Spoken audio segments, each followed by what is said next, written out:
This is Inside Tameside. I'm Becky Cahill. The headlines: family distanced themselves from unofficial Moors murders search, 6 arrested for drugs offences in Glossop, and the Tameside Business Award winners are announced. But first, our top story, and Normandy veteran Wallace Mackenzie from Mosley returned to the scene of the D-Day landings on Friday, stating it was an honour to be part of the 70th anniversary commemorations in Normandy.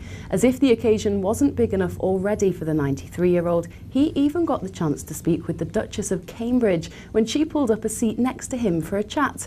Wally, who dubs himself one of the smallest soldiers in the army at just 5'1", joined hundreds of other veterans in remembrance services and ceremonies in northern France. He called Kate lovely and told her about how he was a cook in the army, with Kate even quipping that he might like to cook for the Queen. The brother of Moors murders victim Keith Bennett has spoken out against the recent news of a new search for his brother's remains. It was reported regionally and nationally earlier this week that the new search was to be launched on the 50th anniversary of his abduction. Keith's brother Alan told the Tameside Reporter there is no planned search to start on June the 16th. The person responsible for this latest non-story should be totally and utterly ashamed of himself and the way he's gone about things. Writing on his website, www.searchingforkeith.com, Alan said, "We urge people not to go on the moor to start a search of their own." Keith was abducted on June the 16th, 1964, and police have spent 5 decades searching for his remains. 6 people have been arrested on suspicion of drugs offences following police drug strikes in Glossop. At around 12:30 a.m. on Monday, police stopped and searched a silver Ford Mondeo on Norfolk Street. A large quantity of suspected amphetamine and drugs paraphernalia were discovered, along with a weapon. 26-year-old Anthony Leonard from Hadfield was arrested and later charged with possession with intent to supply heroin and amphetamine, possession of cannabis and possession of an offensive weapon. He was remanded in custody and was due to appear before magistrates in Chesterfield yesterday. A 25-year-old man and a 29-year-old woman were also arrested in connection with the incident. A woman and 2 men were arrested last Thursday after police executed a warrant at a property on Gladstone Street, where officers discovered items including a quantity of suspected cannabis. A 29-year-old man was arrested on suspicion of possession of a controlled substance.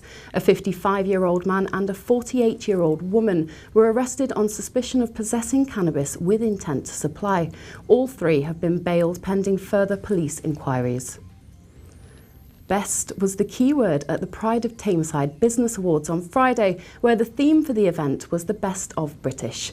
Taking place on the same day as the 70th anniversary of the D-Day landings in Normandy, there was a distinctly nostalgic and proud to be British theme running throughout the evening, while the firms being showcased were the very best that Tameside has to offer.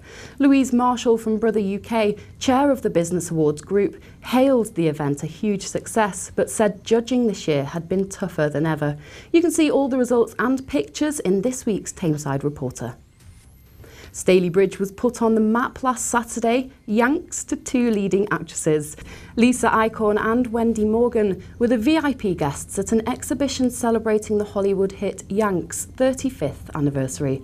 Hundreds of locals turned out to join in their respects for a film that was filmed throughout the borough and nearby Saddleworth. Wendy, who plays Molly, and Lisa, who was the leading lady opposite Richard Gere in the 1979 film, posed for photos and signed autographs. The annual Wit Walks have been taking place across Tameside, with walkers stepping out in Staley Bridge, Hyde and Duckingfield. Despite fearing the worst, the weather was kind throughout the borough on Sunday. Congregations from churches all over Tameside came together for the usual procession of witness. Pictures and reports are available in this week's Tameside Reporter. Hyde Community College has been ranked as a good school by its latest Ofsted report released on Tuesday. Head teacher Denise Spence, who's retiring this year after more than 12 years in charge of the Old Road School, said they've always known they were a good school and it's great to have it officially recognised by Ofsted. And finally, Denton councillor Dawson Lane officially became the new civic mayor of Tameside at a ceremony held at the council's annual meeting at Ashton Town Hall earlier this week. He steps into the shoes of councillor Joe Kitchen, who's had the honour of the role for the last year. Together with his wife, councillor Jackie Lane, Dawson completes a rare quadruple because he and his wife have each filled all 4 of Tameside's civic posts. You can read all these stories and more in this week's Tameside Reporter and Glossop Chronicle. That's the latest. I'm Becky Cahill.